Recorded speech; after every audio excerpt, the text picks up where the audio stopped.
Hello and welcome again to Sport Unlocked, the podcast digesting the week's sports news with interviews and analysis. Coming to you from London, where later in the episode we're going to be joined by Moya Dodda, veteran sports administrator, former Australian national team player. She's been here at the World Leagues Forum meeting, and alongside me, Rob Harris from the Associated Press, is Tariq Panja from the New York Times. Fortunately, remotely not here, Martyn Ziegler from the Times. Yeah, good afternoon, guys. It's been a hectic day, isn't it? But we managed to squeeze this in, so it's lots to talk about. Yeah, news of just what the World Leagues Forum has been discussing around FIFA and biennial World Cups this week. The European Club Association have been discussing that FIFA project as well. Also, we're going to give the latest on Peng Shuai and the WTA suspending all competitions in China, with so many concerns still about the fate of the Chinese tennis star. But we're starting with something we discussed quite heavily on the pod back in July, in the days after the Euro 2020 final. We now have the FA's investigation report, the independent review conducted by Baroness Casey into the mayhem, the rampage by England fans on what should have been a great day for the nation, that she said actually was a national embarrassment. Yeah, it's a very comprehensive report. It pulls no punches, and as it shouldn't do, and it says there's a collective failure between all the organisations involved. I mean, some remarkable things I thought is that the police decided not to put any officers out until 3 o'clock in the afternoon, and when they turned up, they were already confronted with thousands of drunk fans already creating mayhem.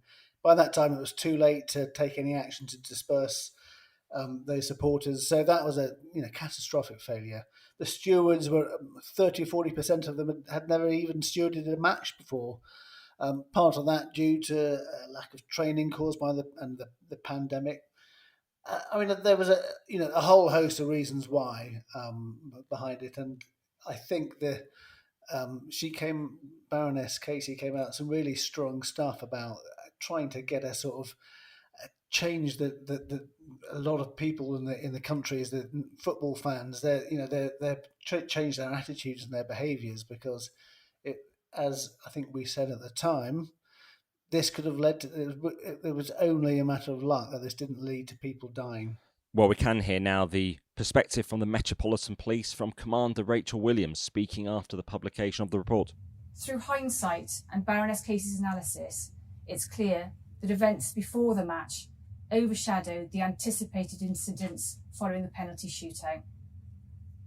Whilst we had policing presence in Wembley across the day, we accept that the bulk of this was not present early enough to prevent scenes of disorder. It is a matter of deep regret that policing and all of those involved in the planning for the Euro 2020 final did not foresee events before the match outside of Wembley and in central London. We make a firm commitment to learn from this regret. Yeah, Commander Rachel Williams of the Met Police saying that we regret we were not able to do more to prevent those scenes unfolding. But as we discover from this report, as you say, the police weren't there until later in the afternoon. It was clear through the day in London, huge crowds were building at Leicester Square in particular. And what she does particularly highlight in this report, and something the FA take on board as well, is the fact an event like the Euros final needs to be treated differently from a normal game at Wembley. There needs to be almost like a national occasion specification for a match like that, knowing it can bring about a completely different atmosphere. They particularly say that actually had England won, as gates were open for people to leave Wembley, there could have been 6,000 fans trying to surge in to witness the trophy being presented. Of course, Italy winning the penalty shootout. And the review does say that only 2,000 ticketless supporters did gain entry after 17 mass breaches. Only a few hundred or so did they manage to remove. It did seem many more so around Wembley, 100,000 or so they estimate, and Wembley, the capacity was capped at 67,000 for what is a normally 90,000 capacity stadium due to the pandemic restrictions. And some of the most shocking aspects of this report certainly is the fact that disabled supporters were targeted in what they're calling a predatory fashion near the turnstiles. One fan, they say, hijacked a disabled child, separated him from his father in order to trick his way through. Tariq, we were there at the stadium that night in July. You saw the scenes as well. What do you make of actually the findings when no one's actually to blame? Baroness Casey says she doesn't want to make scapegoats out of anyone. Well, I'm sure there's a reason for using that language that she will know. Clearly, maybe there are so many people to blame that you don't want to portion blame to one side. One of the things I found interesting, you mentioned that they were taken by surprise, and it was at 3 p.m. the police came. But I went as a fan to the semi-final against Denmark, and that was a few days before the final at Wembley. Also a national occasion, first semi-final for England in a major tournament since 1990. And I had someone tailgate me at that stadium inside the ground. We'd bought tickets for a certain section of the stadium. We get to our seats, and there were 6 large men who were inebriated in our row. And maybe I was just very unlucky that I'd had someone tailgate and find 6 men in my row. But looking at the capped attendance for the pandemic, that stadium looked awfully full for the Denmark game. So that's what I find quite shocking. Maybe they didn't know before the tournament things were going to turn out this way, but certainly during the tournament, it looked like the writing was on the wall, and no one did anything. And as for the scenes, they were some of the most horrific scenes I've seen in a football stadium anywhere in the world. We saw the fences being breached, people storming through. There were bloodied people. The disabled entrance had pretty much caved in. They had to place a heavy goods vehicle, the sort of vehicle that transports beer inside stadiums, to bolt that door.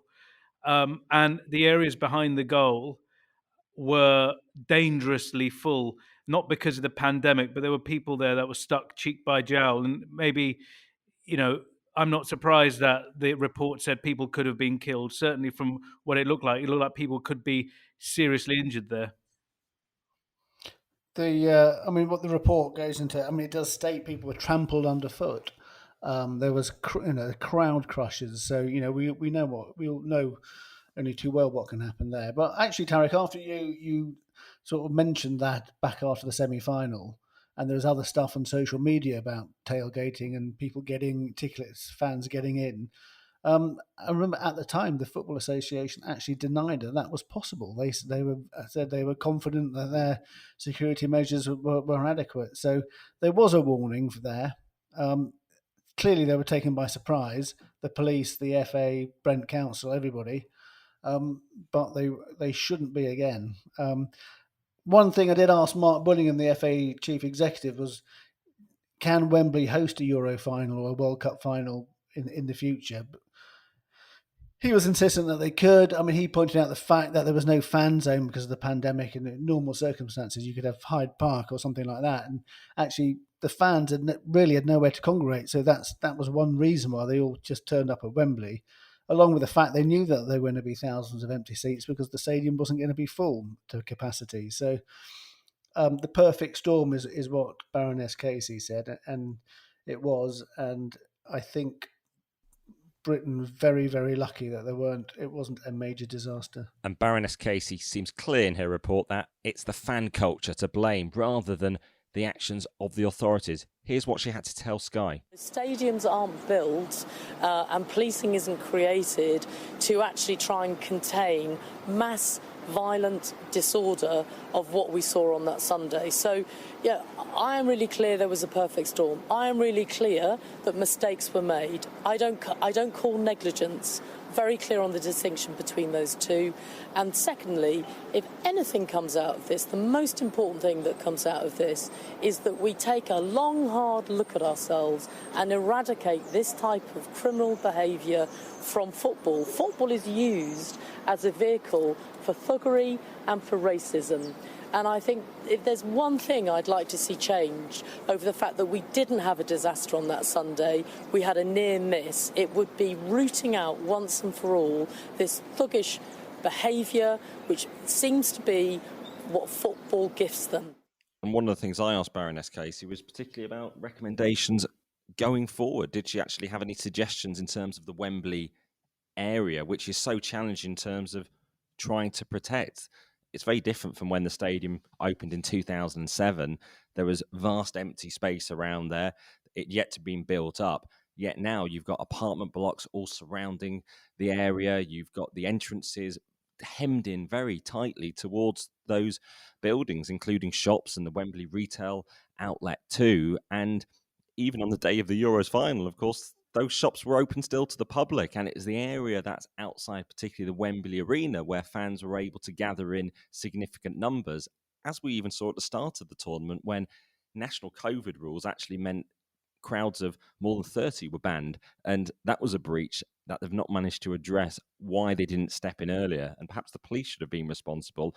And it ultimately comes down to when the new Wembley was being built, and they had to buy the land, the FA didn't, at the end of the last century. And ultimately, if they'd managed to secure more funding, they could have bought the entire site. In fact, it was sold to developers, meant that actually they have the right to be able to build on it and build up close to Wembley. But it means, unlike other major events we're used to going to, there is no big outer ring. It is something they say they're looking at, but there's not really much space to put fencing in, and you will get ticketless fans gathering outside stadiums like Wembley, potentially in big numbers, unless, as the FA's chief executive Mark Bullingham told the BBC, they do learn from this report and implement changes. He also did issue an apology to fans caught up in the mayhem. Really, again, when we step back, our main point is that we didn't plan for this as such a unique event. We planned for it based on precedent and based on experience of previous events and on intelligence that we've been given. And the key issue is, for events like this, you've got to step back. You've got to look at what could be the worst possible scenario and plan for that. Of course, the FA has already been punished by UEFA. They've got to have a match behind closed doors, the Nations League game next June. But the bigger thing, the backdrop of all this, is England still potentially pursuing that bid for the 2030 World Cup, along with the other UK nations and Ireland as well. Certainly, Mark Bullingham, the FA CEO, seems to think actually they've got the backing of UEFA. They've got confidence of them in terms of staging big events. The Champions League final is at Wembley in 2024. And bidding, of course, is one of the priorities for the FA going forward. Of course, though, as FIFA will have it, there'll be more tournaments to bid for in future, because something we've touched on the pod times has been the biennial World Cup plans by FIFA. They've not gone away despite the opposition, and more developments this week, not only here in London with the World Leagues Forum meeting, the European Club Association meeting in Paris, but also the architect in some ways of it, the people who proposed biennial World Cups in terms of the feasibility study to the FIFA Congress in May, the Saudi Federation. We've also been hearing from their leader this week, haven't we? Yeah, this is like absolutely intriguing, and I actually think this is a sign that the FIFA's plan has well and truly hit the buffers, because the Saudi FA, they put forward the proposal to FIFA Congress that there should be a feasibility study into a 2-yearly World Cup. That we now have Yasser Al-Misahal, the federation's president, speaking to a newspaper in the Gulf, saying, "Oh, people have misunderstood the message and thought we were pushing for a World Cup every 2 years. That's not true. I can't give my yes or no until I see the final results of the study." I think it's probably significant that he sits on the Saudi Olympic Committee, and he's probably been fairly taken aback by the strength of the IOC's response to FIFA's idea. And he goes on to say, "I care about the interests of the Olympic movement, as we have a very good relationship with the IOC." So I think we've had Asia coming out against it. We've had CONCACAF, obviously UEFA. So although the Confederation of African Football is backing Infantino's plan, I think the fact that the Saudis have now, if not turned against it, are sort of more than ambivalent, I think it spells probably the end. We said this a few weeks ago, Martyn. We declared it stone dead, and it it hasn't been revived in the last few weeks. I just think the conversation needs to shift a little bit. But the thing is, FIFA stubbornly, for whatever reason, are carrying on with the discussion around a biennial World Cup. Perhaps the time would be better spent discussing other proposals, other solutions. There's not much time before this new 10-year international match calendar needs to be decided. So you might think they would stop flogging a dead horse and come up with another idea. Didn't the CONCACAF president, Victor Montagliani, go public with a suggestion of his own this week, or am I imagining that? Yeah, this was Victor Montagliani telling Simon Evans of Reuters that he's looking at a revival of the Confed Cup. We thought the Confederations Cup had ended in 2017. It was used as the World Cup test event a year before the tournament in the same country with the continental champions, the reigning World Cup winners as well, and the host nation. But looks like it's back on the agenda. Although it was never really that popular anyway. Who can ever remember who actually won or took part in those competitions really down the years? We've been here at this World Leagues Forum meeting, and something that we did challenge them on is why they don't have a proposal of their own. We're hearing lots of just people saying no to Gianni Infantino, no to FIFA on biennial World Cups, but the ECA, European Club Association, the World Leagues Forum, they haven't come up with their own suggestion for the calendar or what happens to tournaments. Yeah, they seem to have an answer, though, and they were criticising FIFA for dealing in the media and said they do have a solution, but they'd like to sit round a table with FIFA to discuss it. We have no idea what that was. They refused to tell us. However, they're not immune from leaking information. Just a couple of weeks ago, they leaked a financial study about the impact the biennial World Cup would have on the football landscape, and they said that, that's fighting fire with fire. This whole thing is really unedifying. It shows up the people who are responsible for the world's most popular game in not a great light. It just seems really childish at points. There needs to be a more substantial coming together in terms of finding a solution, because we saw it with the Club World Cup when that enlargement was being discussed a couple of years ago. It was being opposed by Europe, particularly UEFA, intently, and then they just caved in and accepted this new tournament. Of course, the 24-team edition has never taken place yet. It was planned for 2021, and of course, the pandemic was blamed, but FIFA didn't have the financing in place. And actually, the next edition will be in the UAE at the start of 2022. But it won't be the expanded tournament that they voted on, will it, Rob? We may never see that. That tournament may never see the light of day. I think it might in the future, but as it stands, there isn't one slated on any calendar that I'm aware of. And of course, FIFA had been looking towards China as a potential investor and host of this new Club World Cup.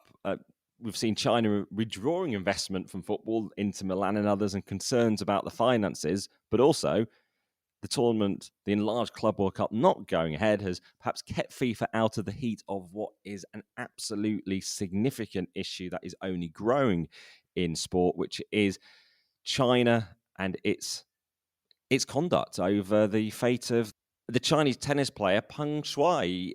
We've seen her appear in state media. We've seen her on IOC press releases, them being assured of her fate. But since she reported sexual assault by a senior member of the Chinese Communist Party, there hasn't been an independent attempt to be able to talk to her. She's only still remained in China. And the International Olympic Committee's reassurances are not being bought from within sport. And of course, particularly now, from the women's tour, the WTA, the CEO, Steve Simon, making what is an absolutely seismic decision and actually showing to many great leadership in deciding, as long as they've got uncertainties about China, their conduct, their treatment of Peng Shuai, they're not going to hold any tournaments in China. They've suspended all competitions there, and they've taken that financial risk to take what is morally right as a decision as a sports body.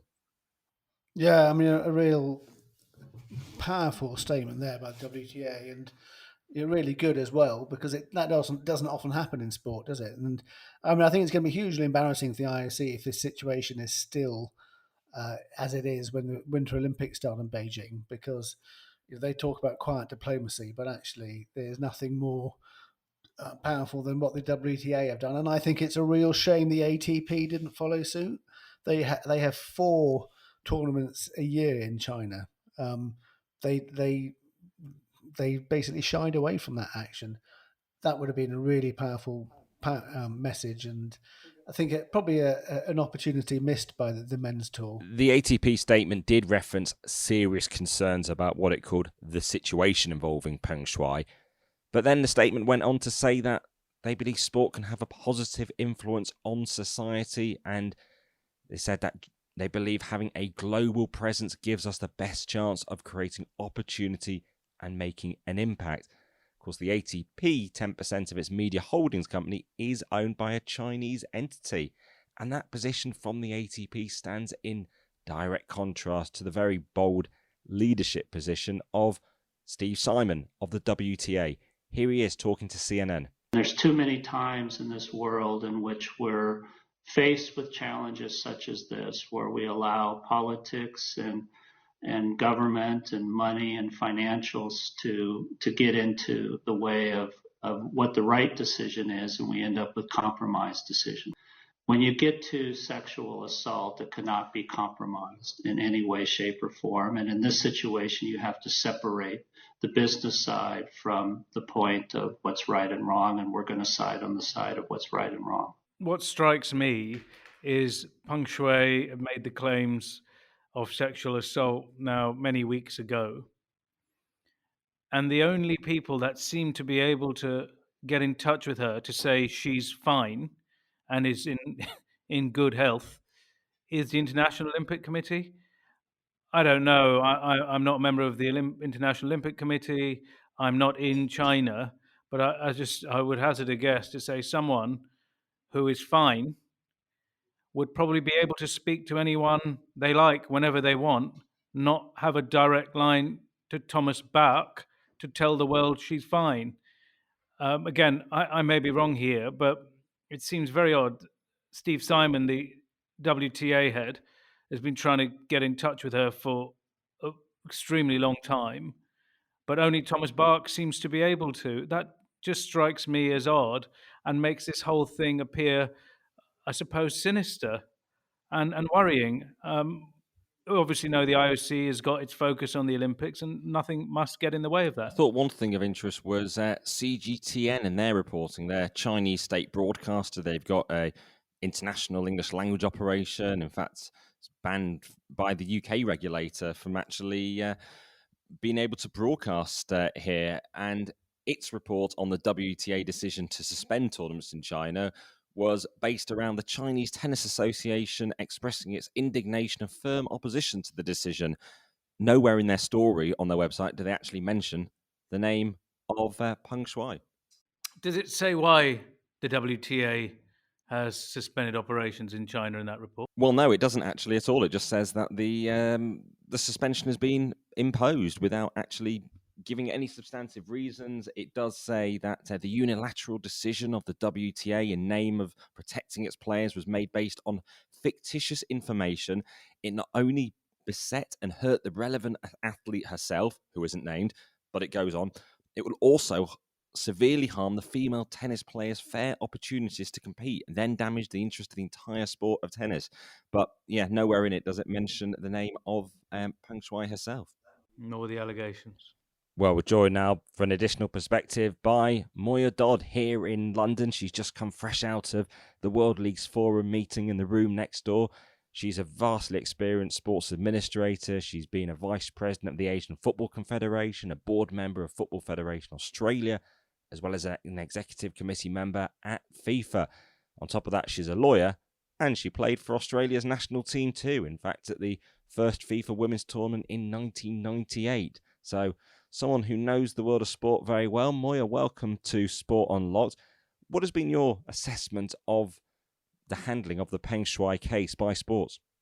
It's very interesting to see the impact of human rights in sport and how it's starting to really get some traction in the way that decisions are made and the way that sponsors react, the way fans react, and the way that you've seen the WTA react. I mean, I think the sport and human rights movement has grown a lot in recent years. We've seen human rights being incorporated into the statutes of FIFA, for example, which was a faraway dream if you cast your mind back a few years. But there it is, and it's had a real impact with things like Hakeem El Arabi's release. I mean, it is becoming more and more real, and I think the situation with Peng Shuai has also brought to life a lot of the debates and some of the actors who have got a lot to say about these things. It's very interesting to see what the WTA have done. Through your own career, did you ever have to sort of grapple with that sort of moral question over countries that you went to, and very often you had no choice because it's just where the tournament might be that Australia was playing in? And how do you think athletes should grapple with this question, particularly sort of building up to the Beijing Olympics? Well, I guess there's, on the one hand, engagement is what leads to better understanding and can move some of these issues forward. On the other hand, at what point do you draw the line and saying, I don't want to be a part of that? And I think athlete activism is so much bigger now and so much more possible, I guess, that athletes now are facing these issues in ways that my generation didn't do so as much, I think. You were heavily involved in the FIFA Reform Committee of 2015. Now you're still involved in trying to shape the future of world football. We're speaking to you in London after you've been presenting to the World Leagues Forum, particularly on the women's leagues around the world. What is it you've been presenting exactly, and what is the big strategy?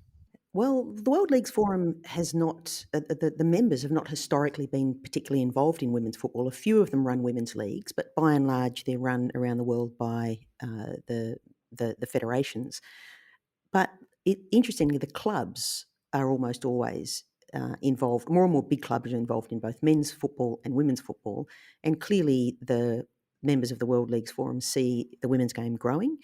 And they decided that they would commission a report on it, which I was very happy to work on them with, about women's football. So I think we're at a turning point now with the professionalisation of women's football. I mean, historically, in the era that I played in, there was very little professionalism. And if you were lucky, you played in a country where the national team would pay you to play. And that's where the first sort of steady wages came from, I think. They came through national federations. Now there is much more growth in the clubs and leagues around the world. Economically, I think the biggest chunk of wages for leading players would come from their clubs, not from their national federations. And when you look at the broadcast time that's filled, you have World Cups or Confederation tournaments every few years, but you have leagues playing week in, week out. So the consumption of the elite game is much more driven by clubs and leagues, and obviously the money's going to follow that. So I think we're at a bit of a turning point where the clubs and leagues are going to be the drivers of elite development and the drivers of the increased commercialisation of the women's game. So it was very important that the members of the World League Forum are able to I guess, understand and contemplate their own sort of different futures and involvements in the women's game, which I think it's kind of inevitable that the big name clubs and leagues will have an involvement in women's football. They may not have done so much to date, but I think it's inevitable in the future of the game that they will. So for me personally, it was important to be able to start the conversation where those clubs and leagues would be able to contemplate what that future might look like, to understand the sort of the differences between men's and women's football, and as it develops, help retain what is precious about women's football and not let it just kind of get caught up in the wash of a much larger business, which is men's football right now. Moya, I just wanted to ask, as a former international player yourself, there's been a sort of, in Europe, there's been recently in the World Cup qualifiers, there's been a sort of big rash of these huge scorelines. England won 20-0 the other day. Is there any way you can achieve a better competitive balance in world football, European football? Well, it's a big challenge because the best are getting better, and you certainly don't want to hold that back in any way. But it means that the gap can grow bigger. I know UEFA's doing a fair bit through grants programs and other development activity to try and manage those differences. We certainly face those differences in Asia as well. And the way we resolved them for some tournaments was to conduct different qualification rounds where the more highly ranked teams didn't come in until later qualification rounds, so that you could protect the lower ranked teams from having to play the very top teams, and you could protect the game from having these sort of blowout scorelines. Of course, they did happen from time to time, but I think it is a challenge for tournament structure. You have it in men's football as well, though. I mean, you have the best teams in Europe playing the lowest ranked teams, and you do get big scores and you wonder, well, how is that really an optimal spectacle, or certainly on the development side, it doesn't do anything for anyone if you've got blowout scorelines. But you've got to remember that all of women's football takes place against the backdrop of bans that went on for decades. In fact, this month, December 1921, 100 years ago, was when the ban of women's football was declared by the FA. It was declared to be unsuitable for ladies, and that any FA registered ground cannot be used for women's football. And that ban wasn't lifted until the 70s. So you've had decades and decades of development. But what is, I find, most ironic is that if you look back at the photographs from 1920, 1921, there's that record crowd of 53,000 in 1920 watching a match in Liverpool, a club women's football match in Liverpool. It's amazing how many people were interested in watching the game. So actually the lack of development is not a function of some sort of inherent inferiority of the game when it's being played by women. It's actually a function of decades of exclusion. And that record crowd, 53,000, that record was not broken until a couple of years ago in a Spanish match when they got 60,000 to watch Atletico Madrid and Barca. So I kind of think for all of the blips and the challenges like the one that you're talking about, Martyn, there's sort of an inherent strength to the game that is just, notwithstanding bans, notwithstanding neglect and under-resourcing and the challenges of the more advanced nations handing out a double-digit scoreline to the less advanced ones, notwithstanding all of that, the game manages to grow and grow and go from strength to strength. So things like the FA Cup final being played on Sunday, ironically, 100 years to the day after the ban. Again, Chelsea and Arsenal, probably the top two clubs in England. A few Australians playing, who I have to give a shout out to. That's kind of a triumph of football over the constraints that were put on it through institutions and through societal biases over a century. Well, you mentioned the risk of women's football being caught up in the wash of the bigger debates, but at the same token, we also mentioned this happens in the men's game too. Is there a reason why the women's game should ape the men's game, be it the league structure, be it the way the international system works? We've got Arsene Wenger and Jill Ellis talking about reforms of the calendar. What makes sense for the men's game or what makes sense for the women's game might not necessarily work on both sides. Shouldn't we think of the women's game separately? Why are we thinking, well, this is what happens, so this is what should happen? Is it not a case that the international women's tournaments, be it a Euro or a World Cup, they draw these enormous audiences? The Women's World Cup had 1 billion people watching it, the last one in 2019. That's an enormous sporting competition.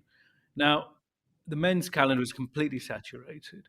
Shouldn't we think differently about women's football? Rugby, for instance, the international game is the sort of supreme game, and there's a lot more international games. Would that not work for women's football? More national team competition for women's football, be it a World Cup or other really big tournaments? I think you really need to have that balance between national team and club football. I mean, one of the weaknesses of national team football is that only 23 people from each nation get in the squad. So if you're a very large nation, with a lot of players, like a Germany or a USA or an England, then only 23 players get to play in those top tournaments.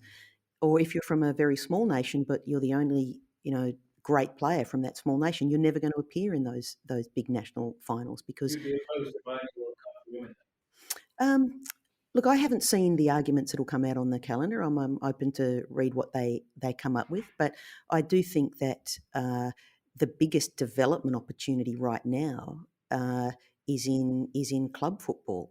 I do think that national team football in some confederations needs to be much more regular. I mean, there's some places where you barely play for 4 years and then you get knocked out and you're not, which is crazy. I mean, those qualification pathways into the existing tournaments, the World Cup and the Olympics, could be improved a lot, I think. But the biggest immediate development opportunity, I think, is for club football, because, as you've seen in the men's game, club football is a place where players from any country, even if you're the only, well, for example, Ryan Giggs, never played in a World Cup finals, right? Played, won Champions League, had a glittering career in the Premier League. If you're Jess Fishlock, the Welsh player, where are you going to be able to make a living? Where are you going to be able to become a household name? But that's It's not going to be in happening the clubs. outside of Europe, Moya. So we're saying it's the European clubs that are paying these salaries. Maybe there's some in the States. This isn't a global phenomenon of women's league. It's very interesting because the pattern of high achievement in women's football is very different to men's football. And there's a lot of, I guess, what you'd call New World women's football nations who are developing leagues, and they're doing very well in their national teams. So look at USA, Japan, Australia. I mean, Korea. You'll find these clubs in the top sort of 10 or 15 rankings in women's football, and yet they're not in men. So that the pattern of growth and the sort of distribution around the world is quite different to the very Eurocentric patterns that you see in men's football. That's not to say that Europe is still, I think, a stronghold for women's football and where a lot of development is taking place. But don't underestimate the US League or the new Japanese League or the Australian League. And in fact, what we're seeing, I mean, you asked a question a little while ago that betrayed your separatist tendencies, Tariq. I know you've asked this question a lot about whether women's football should be managed more separately to men's. If you have a look at what's happening in the US League, what you see is investment flowing in to clubs that only have women's teams. Have a look at LA City Angels, for example. The shareholders are Serena Williams, Natalie Portman, a whole pile of ex-women's national team players. They're not investing in an MLS team. They're investing in an NWSL team. Jean-Michel Aulas has gone to Seattle and invested in a women's team. Naomi Osaka has invested in the North Carolina team. Chelsea Clinton and Jenna Bush are invested in the Washington Spirit team. So, they're finding new pockets of investment, I suppose, that are focused on investing in the women's game and are not buying an MLS team as a way of investing in an integrated club. The big opportunity is less than 2 years away now in Australia and New Zealand. And with this week, we got the full schedule of fixtures, the stadiums for the 2023 Women's World Cup. So certainly exciting times for you at home as well. Well, next interview, perhaps in Sydney. See you there. Absolutely. We hope to see you on home turf. Moya, been great to have you on Sport Unlocked. Now you've got to head back into those World League Forums meetings now. Great to have Moya Dodd with us here in London as we continue the conversation turning to the Gulf, where the FIFA Arab Cup has started this week. It's a test event for the World Cup. And there has been controversy involving Qatar's sports broadcaster, beIN Sports, which of course shows the Premier League in the region. And it's particularly how it treated the discussion of the Rainbow Laces campaign that's currently ongoing in the Premier League. That's caused absolute outrage because the Egyptian football star Mohamed Abu Trika has been on beIN Sports talking about it, and he called homosexuality a nasty, dangerous ideology. And he actually said that the channel should be avoiding anything to do with LGBT rights. Certainly, there's been no condemnation of this from beIN Sports, I would say, probably in the fact that they recognise they can't really seem to be condemning it in the region. Yeah, we got into a little bit last week, guys, when we talked about the two constituencies that the Qatar 2022 World Cup organisers are speaking to. The West, I suppose, us guys in the media in Europe and the US, and then their local community at home. And I feel the Abu Trika situation where he condemned really the promotion of the Rainbow Laces campaign, which is to highlight the role of the LGBTQ community in football, sort of falls into that category. Abu Trika is extremely popular in the Middle East, and sadly there'll be a lot of people who would have maybe shared some of his views, And I called beIN. I'm sure the rest of us, you guys did as well, to try and get a comment on this. What we got was a lot of words, but nothing really specific to the incident. And they will certainly not take any meaningful disciplinary action against Abu Trika, because in the markets in the Gulf, where he is popular, that will lead to inflaming the situation further for them. It's just a strange situation for them to be in, and it again shows what happens when an entity like Qatar tries to have a global footprint. When you try and do that, be all things to everyone, you're going to get the blowback sometimes, be at home or from overseas. beIN said, as a global media group, we represent, champion and support people, causes and interests of every single background, language and cultural heritage across 43 hugely diverse countries, as we show every day.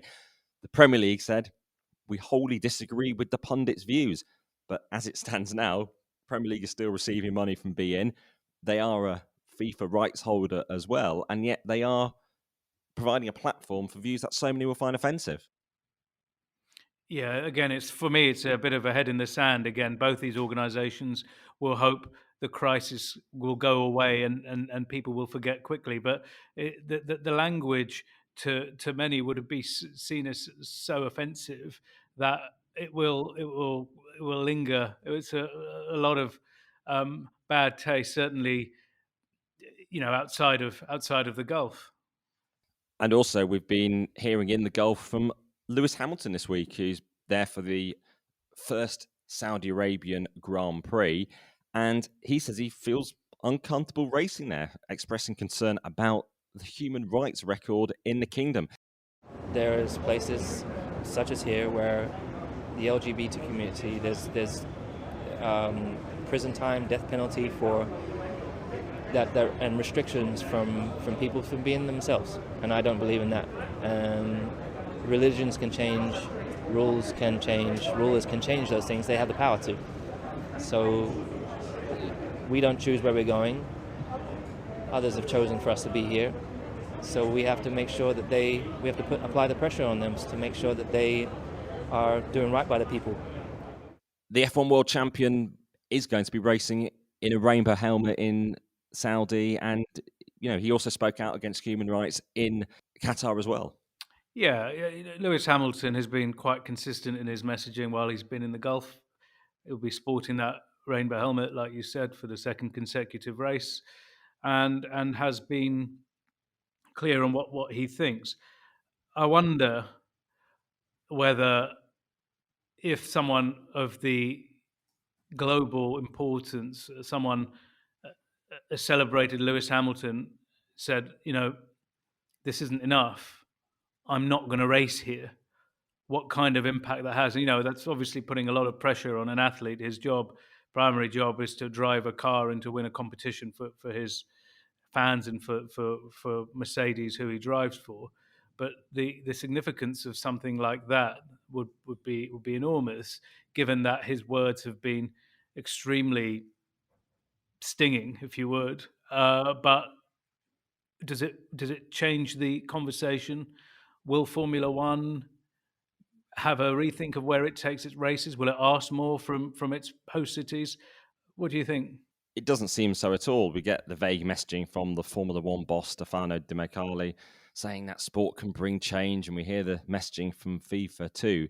But they're not going to be able to enforce change of such a fundamental law in their country that the country has persisted with. Even you'll have international bodies calling for them even beyond sport to say actually they should be providing more freedoms and eradicating discrimination in their societies, and the F1 Roadshow will leave town, and life will continue as normal, and Saudi Arabia will obviously continue through Newcastle United, through its business interests of being attracted to investors and trying to present a different image. Even just this week in London, I was reading about the fact that the Saudis have held an event to showcase their $500 billion new Neom city, and so many sort of investors gathering there, and people attracted by that potential. And ultimately, it's the dollars that they will see.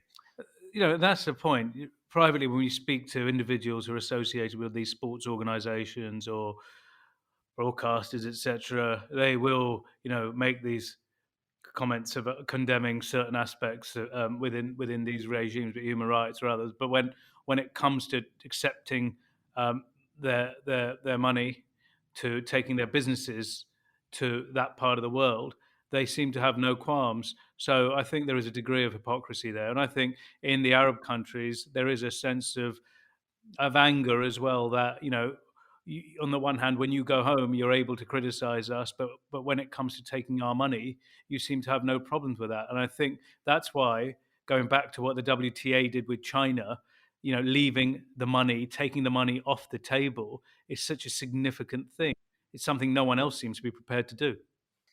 Well, we'll be keeping a close eye on that. As we draw close to this week's episode, we've had the death announced of Lamine Diack, the longtime leader of World Athletics, as it was the IAAF then. He's died at the age of 88, and certainly one of the most corrupt figures we've seen in sport. He was convicted of extorting money from athletes and taking bribes in hosting votes as well, particularly embroiled in effectively allowing Russia to get away with the doping scandal. Yeah, Lamine Diack, he spent the last years of his life stuck in France, waiting for his corruption trial to take place there, essentially for covering up largely Russian doping positives in exchange for money, sort of an extortion scheme involving some of the other senior leadership of the International Athletics Federation, as it was known there, the IAAF, now World Athletics.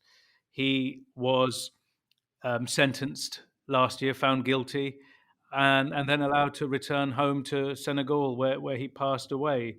His son, Papa Massata Diack, confirmed the death, and Papa Massata Diack is a person of interest because he also was convicted in absentia in that same case and is implicated in a number of other corruption schemes involving, for instance, the attribution of Olympic Games to Rio de Janeiro in 2016, to Tokyo in 2020, and also World Championships. So this family, the name has been sullied in years. But you will have people who will say that Mr. Diack was a transformational figure. He was perhaps the most significant sports leader from Africa, and heralded some modernity and some changes to track and field.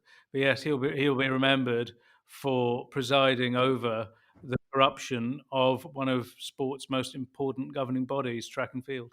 And a scandal that still continues to this day, with obviously Russia banned from competing in international events as Russia. We saw at the Olympics, they were the Russian Olympic Committee, and it stems back to this case when Diack was one of those accused of covering up payments of bribes by Russian athletes to avoid being banned from the sport. Really, athletics was in an absolutely perilous state, and it was Sebko who succeeded him as president, who has actually got tougher on Russia now, although there were questions at the time whether he could have actually been more inquisitive at the very least to deal with the Russia problem then. Yeah, and that tells you as much as you need to know about how, the behind-the-scenes world of sports politics works, how these governing bodies operate. You've noticed the ones who speak out, the ones who are calling this type of activity out, they have a very short shelf life, and that's the way it is. For me, a lot of these institutions need to be torn down and require outside oversight. We've talked about it on this podcast in the past. I don't think it's going to happen. That's why I think this type of behaviour will continue. Yeah, Lamine Diack was one of the most controversial and colourful characters, I think, in international sport over the last 20 years. Most of that time, a lot of that time, head of international athletics. And, I mean, obviously we know about the Russian doping involvement, but he's also been fingered as being involved in a conspiracy to bribe at least 6 and up to 9 fellow IOC members to vote firstly for the Rio 2016 Olympics, and also the allegations around being involved in the vote for the Tokyo 2020 Games. So, yeah, absolutely the sort of death of somebody who has been one of sport's in many ways, villains. And that is reflected by the reaction to his death Not a single mention on the Twitter feeds of Sebco or World Athletics. The World Athletics website features just a single sentence announcement saying, following confirmation from the Confederation of African Athletics, we note the death of Lamine Diack, president of the IAAF from 1999 to 2015.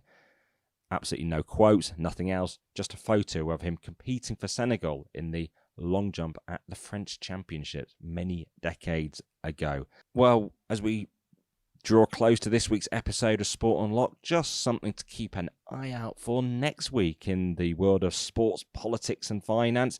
It's a vote by La Liga clubs on a potential investment plan. If you remember from August, the private equity firm CVC offered to inject 2.7 billion euros in exchange for a 10% stake in a new commercial entity with La Liga. It was opposed by Real Madrid, Barcelona and Athletic Bilbao, but they have now presented their own plan. They claim to have financing on better terms, the same capital than CVC, but better cost, and apparently it's been funded by JP Morgan, Bank of America and HSBC. So that's one to watch out for next week when the vote goes forward. What will happen to the investment? What battles are to come in La Liga? And that does bring a close to this week's episode of Sport Unlocked. If you've got any feedback, as ever, you can find us at Sport Unlocked on Twitter, Facebook and Instagram.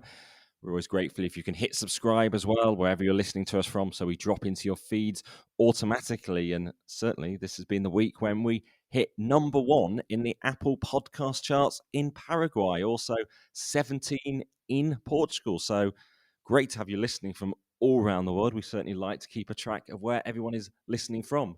Obrigado, gracias, amigos. Enjoy the sport you're viewing in the days ahead. Goodbye for now.